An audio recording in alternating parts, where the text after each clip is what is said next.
There lived a man named Hadi in a village called Irubi. He was a wealthy farmer known for his generosity and kindness. Hadi had three wives, and each wife had a daughter, but he only had one son named Tundi. One day, tragedy struck and Ade passed away. After his funeral, everyone gathered for the reading of his will. According to his will, Ade's wives and children were to inherit his property, but there was a condition. Ade's first wife, Funke, was to receive a portion of his wealth, while his daughter, Shade, was to take over some of his farms. However, the majority of Ade's property was to be inherited by his son, Tunde, but there was a catch.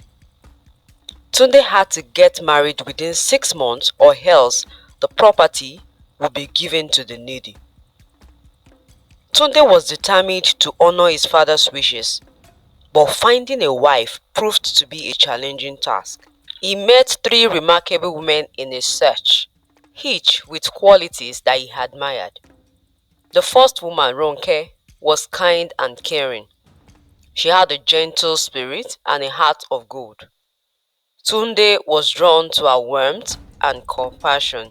The second woman, Oluwatoyin, was intelligent and ambitious. She had big dreams and a drive to succeed. Tunde admired her confidence and determination. The third woman, Ashake, was adventurous and free-spirited. She loved to explore new places and try new things. Tunde found her zest for life infectious. As the months passed, Tunde grew closer to each woman, but he couldn't decide who to marry. He was torn between his feelings for Ronke, Oluwatoyin and Ashake. Time was running out, and Tunde knew he had to make a choice soon.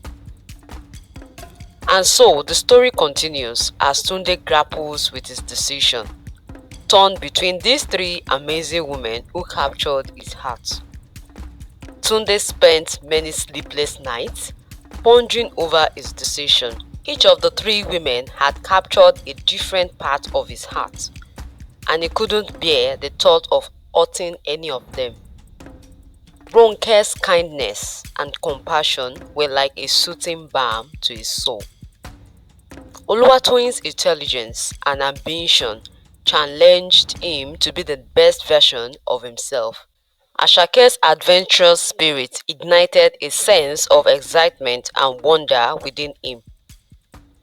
As the deadline approached, Tunde realized that he couldn't choose just one of them.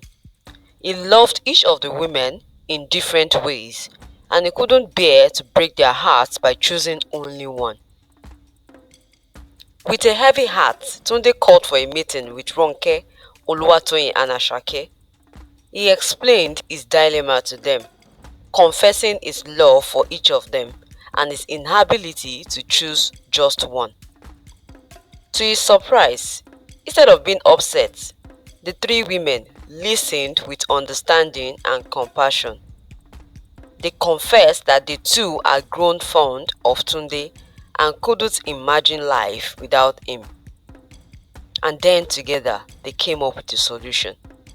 Tunde would marry all the three of them, creating a bond of love and unity that would surpass any traditional marriage. As the days passed, Tunde couldn't shake off the feeling of uncertainty. Despite the agreement to marry all these three women, a nagging doubt lingered in his mind. He knew he had to make a decision, not just for himself, but for the sake of his future and his family's legacy. After much contemplation, Tunde devised a plan. He decided to test each woman to see who would truly be the right wife for him. But he kept his intentions hidden, not wanting to cause any distress or suspicion among the women he loved.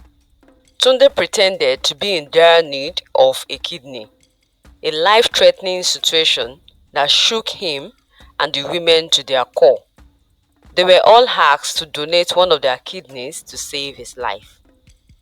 Each woman faced a tumultuous internal struggle, torn between their love for Tundi and the risk of undergoing such a significant procedure.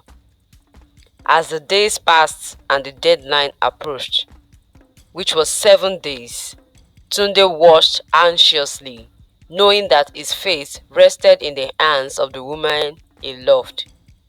They were given 7 days to make their decision, a period filled with uncertainty and tension. In the end, only one of them remained steadfast in her commitment. Despite the risks and fears, Ashake chose to stay by Tunde's side and decided to donate her kidney, proving the depth of her love and devotion. With Ashake's selfless heart, Tunde's life was saved and their bond grew stronger than ever before. At the 6-month mark, Tunde married Ashake, knowing in his heart that she was the one he wanted to spend the rest of his life with. Together, they faced the challenges of life with courage and resilience, knowing that their love could conquer any obstacle in its path. And as they walked hand in hand into their future, Tunde inherited the property willed to him by his father, a testament to the strength of their love and the blessings of their union.